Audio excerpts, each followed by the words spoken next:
नवरात्रि के दूसरा दिन माता ब्रह्मचारिणी को समर्पित है। इस दिन माता ब्रह्मचारिणी का पूजा पाठ करने से और माता ब्रह्मचारिणी की कथा सुनने से हमें आशीर्वाद भी मिलता है और हर मनोकामनाएं पूर्ण भी होती हैं। नवरात्र का दूसरा दिन माँ दुर्गा का यह स्वरूप बेहद शांत है। देवी ब्रह्मचारिणी हाथ में जप की माला और बाएं हाथ में कमंडल धारण करती हैं। माना जाता है कि माता रानी की विधि पूर्वक पूजा करने से शुभ फलों की प्राप्ति होती है। इसके साथ ही इस दिन माता ब्रह्मचारिणी व्रत कथा का पाठ भी करना चाहिए। नवरात्र का दूसरा दिन माँ दुर्गा का द्वितीय शक्ति माँ ब्रह्मचारिणी की पूजा होती है। देवी ब्रह्मचारिणी का स्वरूप शांत और सौम्य है।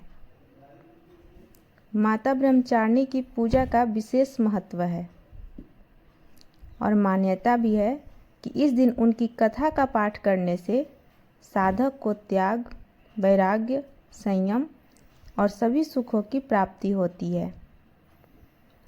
ऐसे में इस दिन सुबह स्नान के बाद माँ की विधिवत पूजा करनी चाहिए और उनकी कथा का पाठ करना चाहिए, जो कथा इस प्रकार है। तो चलिए हम आपको आज माता ब्रह्मचारिणी की कथा सुनाते हैं। प्लीज़ आप लोग माता ब्रह्मचारिणी की कथा ध्यान से सुनिएगा। पौराणिक कथाओं के अनुसार माता ब्रह्मचारिणी हिमालय और देवी मैना की पुत्री हैं, जिन्होंने नारद मुनि के कहने पर भगवान शंकर की कठिन तपस्या की थी और इसके प्रभाव से ही उन्होंने भोलेनाथ को पति के रूप में प्राप्त किया था। इसके साथ ही कठिन तपस्या के कारण इन्हें तपस्चारिणी अर्थात ब्रह्मचारिणी नाम से जाना जाता है। ऐसा माना जाता है कि तपस्या के दौरान देवी ने 3000 वर्षों तक टूटे हुए बेलपत्र खाए थे। वे हर दुख सहकर भी शंकर जी की आराधना करती रहीं।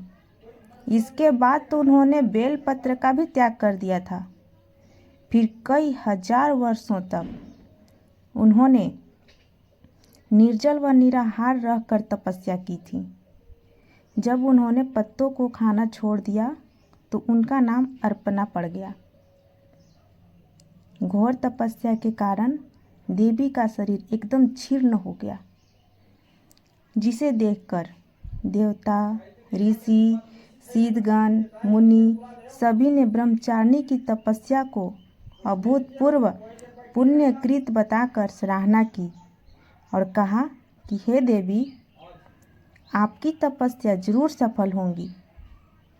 फिर कुछ समय बाद ऐसा ही हुआ।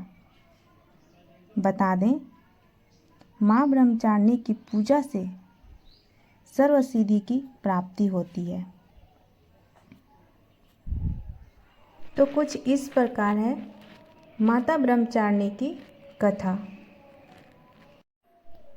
तो एक बार सब कोई प्रेम से बोलिए, माता ब्रह्मचारिणी जी की जय, माता दुर्गा की जय। आप सभी को नवरात्रि की हार्दिक शुभकामनाएं।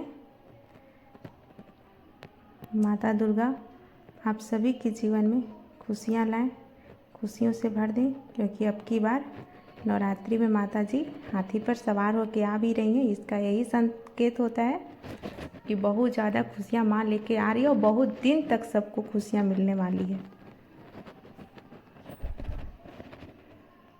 प्लीज़ जो भी हमारे इस वीडियो को देख रहा है, हमारे चैनल को लाइक कर दें, सब्सक्राइब कर दें। अंत में एक बार फिर से सबको जयकारा लगाइए, प्रेम से बोलिए, माता दुर्गा की जय। जय माता दी।